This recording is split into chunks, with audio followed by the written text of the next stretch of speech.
네, 오늘 하나님께서 우리에게 주시는 말씀은 출애굽기 34장 29절부터 35절까지 말씀입니다.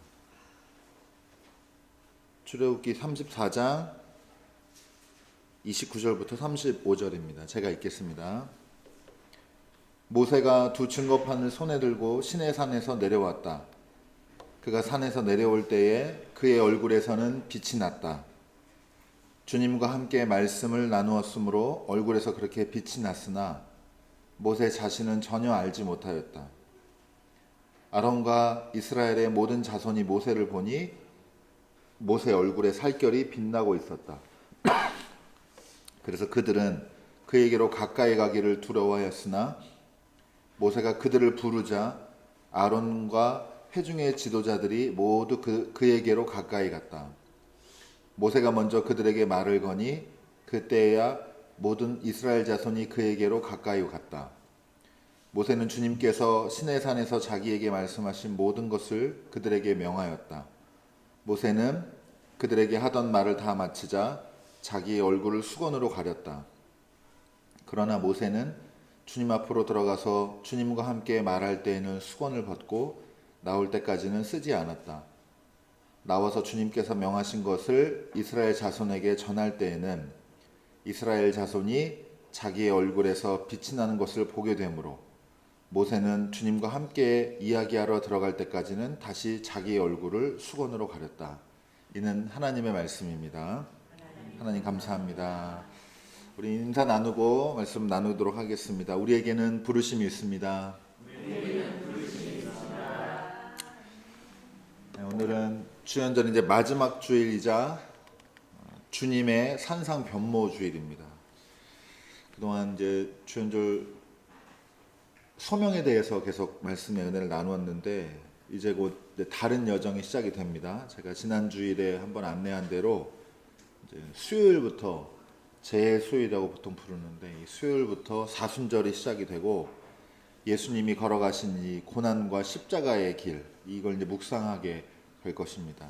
이제 그 길목에서 그 직전에 우리가 하나님께서 이제 우리에게 새롭게 보여주시는 예수 그리스도의 본 모습, 진짜 모습, 영광스러운 모습, 이 모습을 오늘 함께 살펴보는 주일이 산상 변모 주일인데 제가 복음서 본문으로 지금 여러 해 동안 함께 나눴기 때문에 이번에는 구약 본문으로 가지고 모세가 증거판을 받고 얼굴에서 용모에서 광채가 났던 이 본문을 가지고 함께 말씀의 은혜를 좀 살펴보도록 하겠습니다. 오늘 말씀 제목은 빛을 주시는 하나님입니다.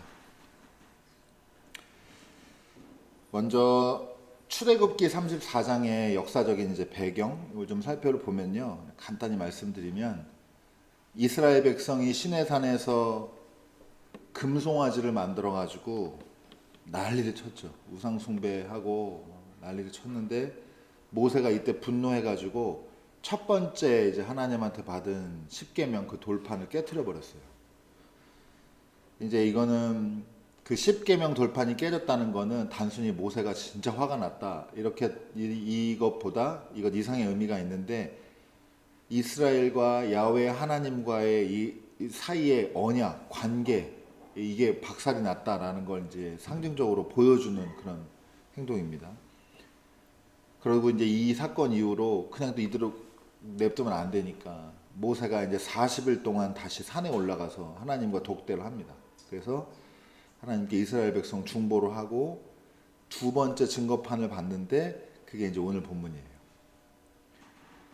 여기서도 잠깐 언급만 하면은 하나님이 얼마나 화가 나셨겠어요. 다 이스라엘 이제 관계 끊자 이런 마음일 수도 있는데 한 번 더 마음을 돌이키셔서 언약을 세우시는 모습을 볼 수 있고 하나님의 은혜인 줄 여러분 믿으시기 바랍니다. 여러분 저는 신앙을 그러니까 여러 가지로 한 문장으로 표현할 수가 있지만 저는 늘 두 번째 기회라고 그렇게 생각을 해오고 있습니다. 자기가 죄인임을 직면하고 그리고 자기가 연약하고 한계가 명확하다는 걸 아는 사람들이 이걸 절절하게 아는 사람들이 기댈 곳을 찾다가 사실 그래요 안 될 때는 뭐 우리가 하나님만 의지한다 그러지만 세상도 다 돌아가 봐요. 세상의 의지도 다 해보고 이것저것 해봤는데 다 안 돼서 그래서 막바지에 오는 게 신앙일 때가 많은데 저는 나쁘다고 생각 안 합니다.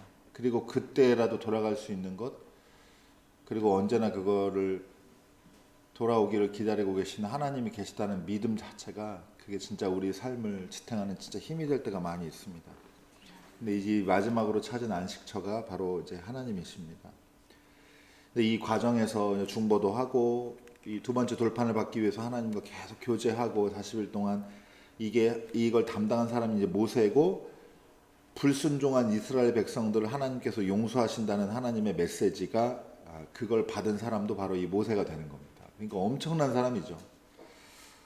인간적으로 엄청난 영광이고, 그래서 이 특별한 특별한 교제의 시간을 보낸 모세가 두 번째 증거판 가지고 딱 백성들 앞에 섰을 때 어떻게 됐어요? 예, 빛이 납니다. 광채가 납니다. 광채가. 여기 오늘 29절에 오늘 읽은 본문에 모세가 두 증거판을 손에 들고 시내 산에서 내려왔다. 그가 산에서 내려올 때에 그의 얼굴에서는 빛이 났다. 주님과 함께 말씀을 나누었으므로 얼굴에서 그렇게 빛이 났으나 뭐라 그럽니까? 모세는 자신은 전혀 알지 못했다. 여러분 여기가 일단 중요합니다. 이유도 있고 이 의미가 있는데요. 여러분 하나님과의 만남, 하나님과의 깊은 교제는 우리를 변화시킵니다. 이럴 때 아멘 하시는 거예요. 네. 하나님과의 교제는, 하나님과의 만남은 우리를 변화시킵니다. 여러분 근데 이 변화를 받은 어떤 하나의 모습을 보여주는 건데, 변화받은 모습이 이제 겉으로 드러나는 광채가 나는 걸로 나타났잖아요. 근데 이게 모세는 전혀 몰랐고, 이게 몰랐단 말이 무슨 말이냐면 의도되거나 의식된 변화가 아니다 이 말이에요. 여러분 이거 이해하시는 게 상당히 중요합니다.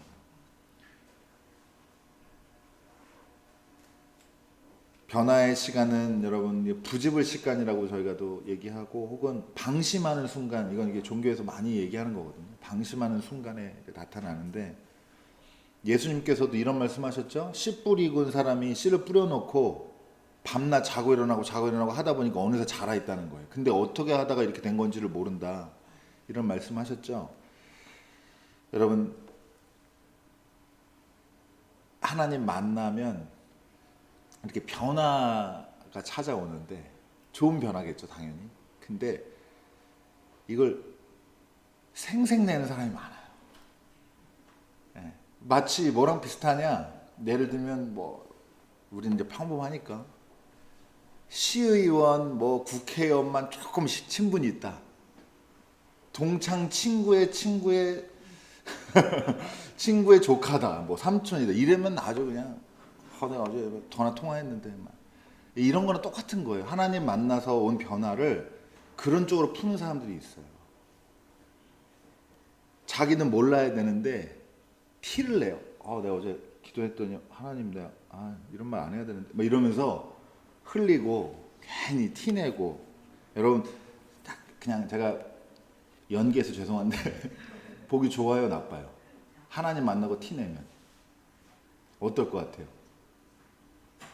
여러분 유튜브에 여러분이 여태까지 신앙생활하면서 이런 목회자들이 아주 득실합니다. 한국에 조금만 은혜 받으면, 조금만 하나님 만나서 어떤 변화 받으면 티를 못 내 안달이. 아주 그냥 말하고 싶은 게 많아가지고 지적하고 사람 판단하고 무슨 은사 있다 없다 자꾸 그런 얘기나 하고. 여러분 드러내는 분은 누구예요? 하나님이십니다. 그걸 뭐라고 그래요? 드러내는 걸, 감추는 걸 드러내는 걸. 그걸 계시라고 합니다. 계시. 우리는 여러분 몰라야 돼요. 저 변했어요? 이렇게 이래야 멋있는 거지.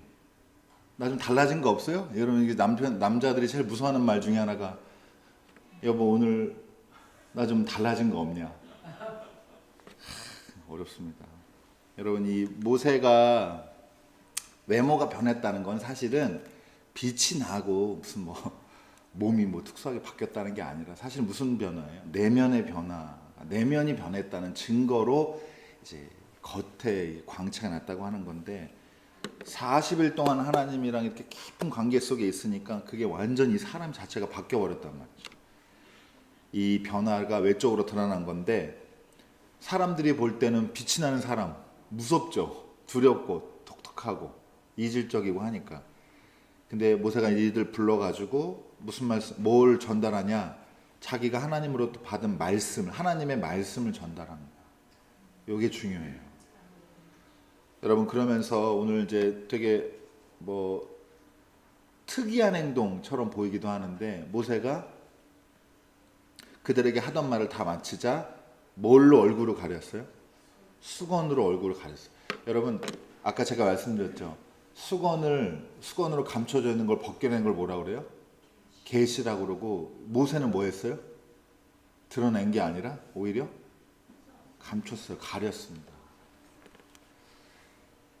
여러분, 그래서 인간관계도 잘하려고 그러면요, 모른 채도 좀 할 줄 알고 하고 싶은 말도 좀 안 하고, 그런 게 좀 필요해요. 안 본 것, 못 봤다 이렇게 하고. 여러분들, 이게 이 모세가 얼굴에서 이 빛나는 광채가 났다고 그러는데, 이 광채가 히브리어로 카란이라고 합니다. 뭐 이렇게 카란이라고 하는데, 이 단어가 이제 빛을 발하다라고 하는 그런 의미거든요. 근데 이 단어가 해프닝인데 잘못 전달돼 가지고 케렌이 있어요. 케렌은 뭐냐? 뿔이에요. 이게 빛이랑 같이 이렇게 파생어긴 한데, 빛을 발하다의 파생어인데 케렌이라고 그래서, 여러분 나중에 제가 오늘 이 PPT 화면에도 아까 보였는데, 작품을 사람들이 그릴 때 모세 얼굴에 뿔을 그렸어요. 광채를 나타내는 말을 잘못 이렇게 읽어가지고 모세 얼굴에 뿔이 있는 걸로, 옛날 작품 보면 이런 게 많이 있습니다. 유명한 작품에도 있고. 근데 여러분, 광채가 나타나는 거고, 이때 광채는 여러분 1차 광원, 2차 광원 들어보셨어요? 그냥 제가 이럴 때 잘 넘어가니까 관계가 중요한 사람이라 걱정하지 않으셔도 되고, 1차 광원은 뭐냐? 태양, 달 이런 것처럼 자기가 실제로 빛을 내는 걸 1차 광원이라고 하고, 2차 광원은 그 빛을 반사해서 내는 걸 2차 광원이라고 하는 거거든요. 여러분, 모세는 1차 광원일까요? 2차 광원일까요? 2차죠. 모세 자체가 빛을 발하는 게 아니고 하나님의 영광을 반사해서 보여주는 2차 광원인 겁니다. 그런데 모세가 했다는 일이 뭐예요? 그거를 가렸다는 거예요.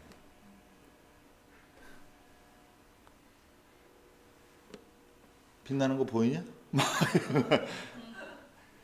여러분, 많다니까 이런 사람. 조금만 알아도, 뭐 교회 아니어도 마찬가지예요. 뭘 좀 알아도, 뭘 좀 깨닫고. 여러분, 뭐 고린도서 뒤에 말씀 보면은 이 빛이 나는 거를 보호하기 위해서 가렸다는 바울의 얘기도 있는데, 어쨌든 어떻든지 간에 모세는 자기 빛을 막 뽐내거나 과시하지 않고, 자기 자랑거리 삼지 않았고, 이걸 소중하게 여기고 가리고 했던 행동을 했다는 겁니다. 자, 이제 그러면 이거랑 같이 우리가 뭘 봐야 되냐? 오늘 주님의 산상변모주일이니까 복음서 말씀을 그래도 잠깐이라도 같이 봐야 되거든요. 여러분, 복음서에서 예수님이 베드로, 야고보, 요한 이렇게 세 제자를 데리고 산에 올라가시죠.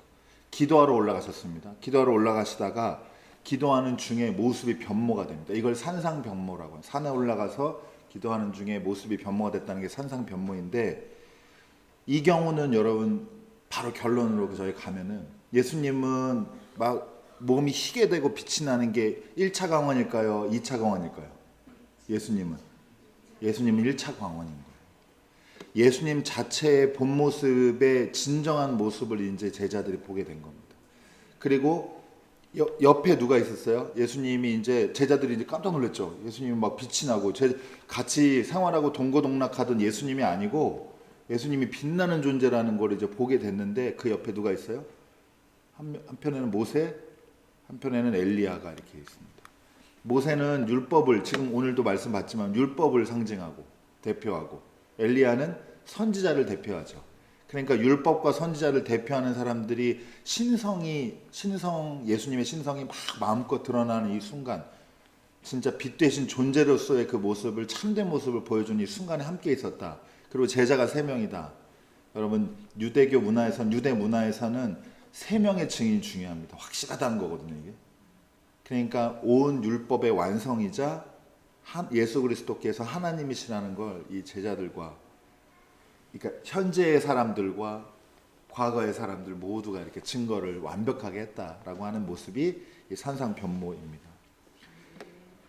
여러분, 근데 잘 아시는 것처럼 모세가 얼굴을 수건으로 가린 것처럼 이 복음서에는 어떤 말씀이 있냐면, 베드로가 이제 그 광경 목격하고 예수님 장난 아니구나. 우리 선생님 정도가 아니구나. 진짜 대단한 분이구나. 안 다음에 뭐라 그래요? 산에다 초막 짓고 거기서 살자고 그럽니다. 예수님이 그럴까? 이렇게 하신 게 아니라 거절하고 내려오시죠. 여러분, 요거 연결해서 보시면 되는 겁니다. 예수님 자체가 1차 광원이고 빛을 내는 존재고 빛이시고, 그리고 그 모습을 제자들이 확인했을 때 그 모습에 안주하려고 하니까 예수님이 어떻게 하셨어요? 떠나자고, 내려가자고 해서 하산했습니다. 하산해서 여러분, 특별한 영적인 체험의 순간에 있던 게 아니라 일상으로 돌아와서 다시 이제 제자들과 길을 가고, 그리고 특별히 어느 길을 갑니까? 이제 요 사건 이후로 어떤 일이 펼쳐져요? 네, 십자가 고난의 길을 이제 걸어가게 됩니다. 그래서 제가 사실은 이 산상변모주일 저희가 기억을 안 해야 저도 설교를 편하게 할 수 있는 건데, 원래 한 2년 동안에 요 때 제목이 뭐였냐면 지기 위에 핀 꽃이었어요. 예수님이 활짝 피어났는데 잠시 피어나고 이제 마치 지기 위해서 잠시 피어난 영광을 얻은 것처럼, 이제 예수님이 인간적으로 가장 신성을 이제 감추고 다시 집어넣고 다시 이제 인간적으로 가장 약한 상황을 향해, 가장 어려운 결정을 향해 이제 걸어가게 됩니다. 근데 이 과정, 이 모세가 자기 얼굴을 수건으로 가리고 예수님이 산에서 내려와서 일상으로 돌아가서 고난의 길을 걷고, 여러분이 이런 거에 대해서 우리가 이제 교훈을 좀 얻어야 되고요. 영적인 체험이나 뭐 체험에 대한 이렇게 뭐 소망 아니면 호기심, 뭐 그것도 나쁘지 않은데 그런 것도 있어야 되고, 또 영적인 체험하는 사람에 대한 존중도 있어야 되고 하는데, 여러분, 영적인 체험 자체나 영적인 체험을 한 사람에 대한 맹종 같은 게 생기면 안 됩니다. 사람은 아무리 위대하고 좋은 은사가 있어도 1차 광원이에요, 2차 광원이에요? 2차 광원이고, 우리가 봐야 되는 건 빛나는 그 사람의 대단한 경험이 아니라 그 사람을 빛나게 하시는 하나님의 영광입니다. 그리고 하나님의 메시지를 보고 이렇게 해야 되는 겁니다. 광장에서 하나님 까불면 죽어 이런다는 사람들이 듣는 거예요. 그러니까 진짜 설교 시간이니까. 근데 그런 것들한테도 목사라고 목사 하는 사람들이 있단 말이에요. 진짜 여러분 답답합니다. 진짜. 여러분, 비밀 간직하시고 하나님과, 그러니까 이렇게 말씀을 드릴게요. 여러분, 영적인 하나님과의 체험과 만남을 소망하시고 하나님과의 깊은 교제를 사모하시기 바랍니다. 그리고 그러나 오늘 하나님 딱 만났어요. 그럼 어떻게 해야 돼요? 비밀을 간직하시라. 하나님과 만나면 뜨게 된 눈이 있고 그럴 수 있는데, 그걸 사람들한테 과시하거나 사람들을 선동하거나 자기 뜻대로 사람들 이렇게 하려고 그러는 수단으로 쓰게 되면, 나귀 타고 예수님이 예루살렘 입성하실 때 그 나귀가 자기가 우쭐해지는 거, 사람들 방에서 박수 치니까 내가 좀 금수저 낙인데, 난 낙인데 이러면 안 되는 거잖아요. 그러니까는 여러분, 드러내는 존재가 아니고 우리는 간직하고 감추고 또 소중히 생각하고 그러는 과정에서 하나님의 말씀만, 하나님의 영광만 드러내야 될 줄로 믿습니다. 말씀 마치겠는데요. 여러분, 그래서 오늘 이 변화의 시기, 이제 사순절로 가는 길목, 이 마지막 주연절 주일에 모세가 이렇게 빛나게 된 것, 하나님의 영광을 받아서, 그리고 예수님이 진정한 모습을 드러내시고 이렇게 활짝 피어난 것, 이걸 좀 기억하시면서 하나님과의 진정한 교제가 우리를 내면에서부터 변화시킨다는 사실에 소망을 가지시고, 또 한편으로는 하나님 만났으면 우리가 변해야 된다는 좀 동기부여도 좀 갖고 그렇게 하시면 좋겠고, 이런다는 사실을 좀 함께 기억하면서 이 주일을 말씀 안에 나누고 싶습니다. 여러분, 인간은 1차 광원이 아닙니다. 인간은 2차 광원이고, 두려움을 느끼게 할 정도의 외적인 변화는 우리가 변할 수 있어요. 너무 달라졌다, 좋아졌어요, 대단하십니다 할 수 있는데, 여러분, 그러면 속으로 빨리 이렇게 말하세요. 나는 그런 사람이 아닌데. 이렇게 드러나는 건 하나님의 영광이어야 합니다. 여러분, 저와 여러분의 삶이 하나님과의 깊은 교제 속에서 내면에서부터 다 변화되는 그런 복된 삶이 되기를 주님의 이름으로 축원합니다. 기도하겠습니다.